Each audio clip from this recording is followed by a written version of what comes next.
programa de hoje nós vamos conhecer o Colégio Xavier da Silva. Ele foi inaugurado em 1903 e foi o primeiro de Curitiba a ser planejado para receber o sistema de educação seriada, ou seja, dividida em séries. Você vai ver que o estilo da construção, a arquitetura do prédio, podem nos dizer muito sobre a educação e os costumes da época.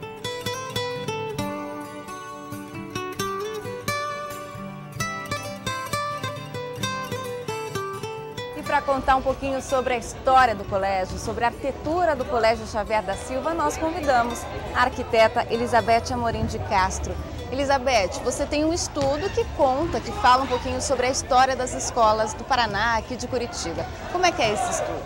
Bem, eu estou fazendo doutorado e o tema da minha tese são as escolas do Paraná, os edifícios escolares de uma forma ampla, né?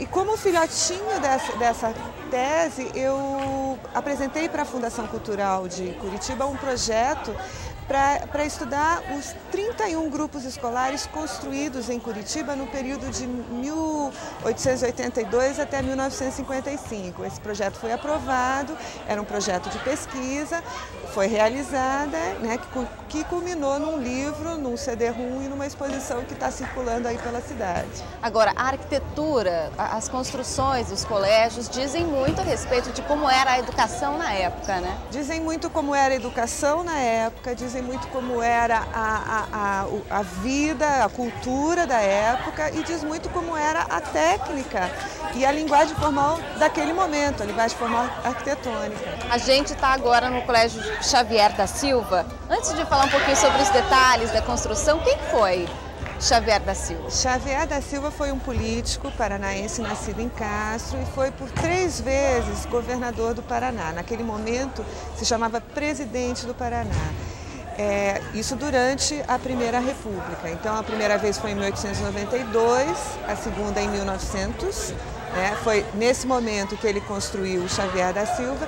E o terceiro mandato em 1908. Também foi senador pelo Estado, então uma figura extremamente importante aqui. Então foi ele quem mandou construir esse colégio e foi por isso que ele ficou batizado. Exatamente, era uma prática naquele momento, né? Você batizava os colégios com os nomes dos governadores. E Cândido de Abreu também fez parte desse projeto. Cândido de Abreu projetou essa escola e Cândido de Abreu também é uma figura importante. Fez o Paço Municipal também. Ele projetou o Paço Municipal, ele foi político, ele foi prefeito de Curitiba 2 vezes e foi um engenheiro também extremamente experiente. Participou da construção da Estrada de Ferro Madeira Mamoré, da construção de Belo Horizonte. E o Colégio Xavier da Silva, aqui onde a gente está, quais são as peculiaridades dele que estão no seu livro? Ele foi o primeiro grupo escolar construído no estado do Paraná. Se entende por grupo escolar, né, um ensino seriado, com 4 séries. Em cada série, um professor e alunos com homogeneidade etária. Então, alunos da mesma idade cursando e um programa padronizado. Isso já tem uma importância histórica muito grande, né? A implantação desse tipo de ensino no Paraná e em Curitiba. Em cada ala existiam 3 salas de aulas, né? Como eram 4 séries, as 2 últimas séries compartilhavam uma mesma sala de aula. E um ambiente muito específico dessa escola era o pátio de recreação coberto, né?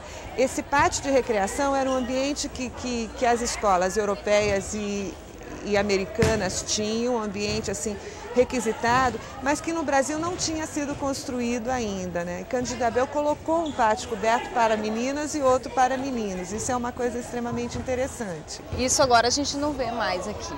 O pátio coberto foi transformado em sala de aula, né? Mas de qualquer forma, as ampliações que aconteceram não comprometeram a estrutura do edifício original, né? Ele está preservado, né, com praticamente todas as suas características originais. Agora a gente pode ver que as características daqui, dessa parte de dentro, são bem diferentes das de fora, né? Isso é uma coisa assim extremamente interessante. O que era visto, né, ele tinha uma arquitetura muito mais elaborada, o Xavier também se destaca por isso, é uma arquitetura eclética, com muitos elementos ornamentais, um padrão de construtivo muito alto, enfim, ele foi feito para marcar um momento, para marcar esse início do processo de constituição dessa rede de escolas públicas, né? E a arquitetura transmite tudo isso pela própria ornamentação, pela própria elaboração construtiva.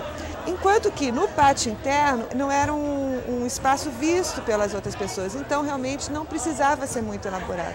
E aí a gente vem essa simplificação construtiva. É importante preservar todas essas características e manter a história aqui do Paraná, desse colégio, é o que você está tentando fazer agora. Isso, eu acho que é importante e o que eu acho que é mais importante é, para a gente preservar, a gente precisa conhecer. E só se conhece a partir desses estudos, né? Então, o que eu procuro fazer é, assim, estudar arquitetura e fazer com que esse conhecimento produzido atinja toda a população, né? Por isso que eu fiz também a exposição itinerante, que vai percorrer vários espaços públicos em Curitiba, e espero que venha para cá também, né? Para que as crianças e os professores, enfim, todo mundo conheça como isso funcionava, porque se tinha alas, devia ter um porquê, enfim, as coisas têm que ser relembradas e registradas, pelo menos. Quais são as características que mais te chamam a atenção aqui? Tem um pé direito alto, altura muito grande, porque você precisava ter um índice de ventilação e iluminação. A construção é mais alta dos pisos, isso porque a técnica daquele momento, a técnica construtiva não impermeabilizava bem, então você precisava subir a construção para não pegar a umidade do solo. Esse foi o primeiro colégio construído para ser grupo escolar, em 1903. Mas como era a educação antes disso? Era diferente? Qual foi a diferença, a mudança? Tinha um professor, uma sala de aula e 40, 50, às vezes 70 alunos de idades diferentes, e o professor tinha que fazer um atendimento individual, tentando atender às diferentes necessidades, né, de uma criança de 7 e um adolescente de 15 anos. Então não era uma escola realmente estruturada, o programa de ensino era extremamente vago, e você não tinha ambientes de apoio, material de apoio, sempre havia uma queixa de assim, falta espaço, as salas não são adequadas, são pouco ventiladas, enfim, pouco mobiliário, não tem material, enfim, uma reclamação só. Isso então começa a mudar no Paraná, em Curitiba, em 1903, com Xavier da Silva. Logo em seguida foram construídos outros grupos, até 1911, 12, foram vários construídos, tanto em Curitiba como no Paraná. No Paraná, entendendo assim o Paraná tradicional, esse Paraná mais a leste, com uma ocupação mais antiga, né? E uma coisa interessante também é que logo em seguida da construção do Xavier da Silva é construído também o ginásio paranaense. Enquanto o Xavier da Silva foi um símbolo do ensino primário, né, do início desse ensino primário seriado, o ginásio paranaense foi um símbolo desse ensino secundário e do ensino normal, porque junto com ele também foi instalada no edifício a Escola Normal de Curitiba. O ginásio paranaense é onde hoje funciona a Secretaria de Cultura, outro prédio extremamente marcante. Então, assim, Xavier da Silva deu o início ao processo de construção de edifícios escolares no Paraná, um processo, assim, vamos dizer assim, mais sistematizado, mais frequente. E esse, então, acabou sendo construído para que fosse um modelo para os outros colégios? Isso mesmo, ele foi construído para que fosse modelo, embora os grupos escolares seguintes não tivessem esse porte. Até 1912 foram construídas, assim, escolas de 2 ou no máximo 4 salas de aula, sem essa estrutura tão imponente, vamos dizer assim. Mas, então, a gente pode dizer com certeza absoluta que essa casa aqui tem história. Sem dúvida.